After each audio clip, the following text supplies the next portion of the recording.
Sir, election के बाद क्या फैसला लिया है राजभवन?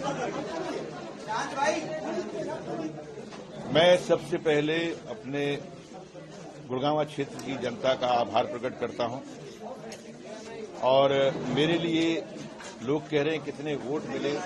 मुझे ये 7,33,000 वोट नहीं मिले, बल्कि 7,33,000 परिवारों का प्यार मिला।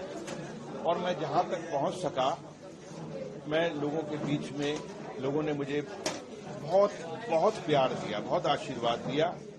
और मैं जो चुनावी दौर में जब मैं कहा करता था कि मैं यहां काम करने के लिए आया हूं, मैं यहां बसने के लिए आया हूं, मैं यहां बसने के लिए आया हूं, वाकई में यहां बस रहा हूं, क्योंकि ये मेरे पूर्वजों की, मेरे जो बुजुर्ग जो यहां आए थे हरियाणा में, कि शायद उनका आशीर्वाद है कि आज मुझे इतने लोगों का प्यार मिला। और शायद मैंने चुनावी राजनीति के अंदर मैंने बहुत चुनाव लड़े हैं, लेकिन जितना मुझे लोगों ने यहां प्यार दिया है, ये मेरे लिए बहुत बड़ी ऊर्जा है। और मैं यहां रह के काम करूंगा और मैं चाहूंगा कि जो लोग मुझे जितनी भी मेरी हैसियत है, क्योंकि मुझे कोई दस्तखत करने का कोई पेन नहीं मिला या कोई लेटरहेड नहीं मिला, लेकिन मेरी ऊर्जा और मुझे इतना प्यार जो मिला है, मैं चाहे यहाँ का सीवर सिस्टम हो, चाहे यहाँ का पीने के पानी का सिस्टम हो, चाहे यहाँ की गंदगी हो, चाहे यहाँ पर जो है जो एक हालात है, जो लोगों के साथ में जो मुआवजे को लेकर, जो जमीनों के साथ में जो हो रहा है, जो हाउस टैक्स को लेकर जो यहाँ प्रॉब्लम्स हो रही हैं, मैं इन तमाम प्रॉब्लम्स को लेके मैं उतरूंगा, लोगों के बीच में जाऊंगा, सड़कों पर जाऊंगा। मेरी अपनी सरकार आएगी तब भी मैं प्रशासन के साथ में अपनी बात करूंगा, लेकिन मैं अपने लोगों के लिए राहत बनकर यहाँ पे खड़ा हूंगा। ये मेरा वचन था और ये मेरा वचन अपना निभाऊंगा। नहीं, मेरी टिकट तो मेरा देखिए, मैंने कहा ना कि मेरा बम्बई में छोटा परिवार है। मेरे भाई है, मेरे बच्चे हैं, मेरी बीवी है ना, उनके परिवार हैं।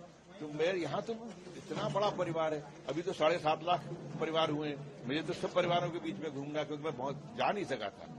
कुल 18 दिन का तो चुनाव था मेरा, और इस 18 दिन में इतने लोगों ने प्यार दिया है, तो मेरा ये फर्ज बनता है कि मैं अब यहीं बसूं, इन्हीं के दिलों में रहूं। जो कहा था इन्होंने, मुझे दिलों में बसाया है। चुनाव जीतना हारना ये तो बहुत मामूली सी बात है। देखिए, वो मैं यही कह सकता हूं कि वो जो उनके पास में था, उसमें भी 60 गवाह बैठे हैं। इसका मतलब यह है कि अब वो सरकार की जोड़ तोड़ करेंगे। वो टीडीपी से बुलाएंगे, नीतीश जी को बुलाएंगे, चिराग पासवान को बुलाएंगे, अब उनके भरोसे हैं।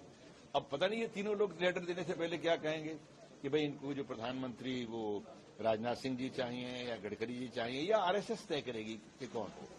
अब आरएसएस की हैसियत बढ़ जाएगी। राज बब्बर अब लोगों के बीच में, राज बब्बर अब कहीं नहीं जा रहा। बहुत ऊर्जा दे दी है मुझे। मैं जब सुबह उठा हूं तो मुझे सूरज की किरण सीधी मेरे चेहरे पे पड़ी, और रात को जो मुझे जो आशीर्वाद मिला, वो दोनों चीजें मिला के मेरे अंदर बहुत ऊर्जा है। I will be there, I will be here.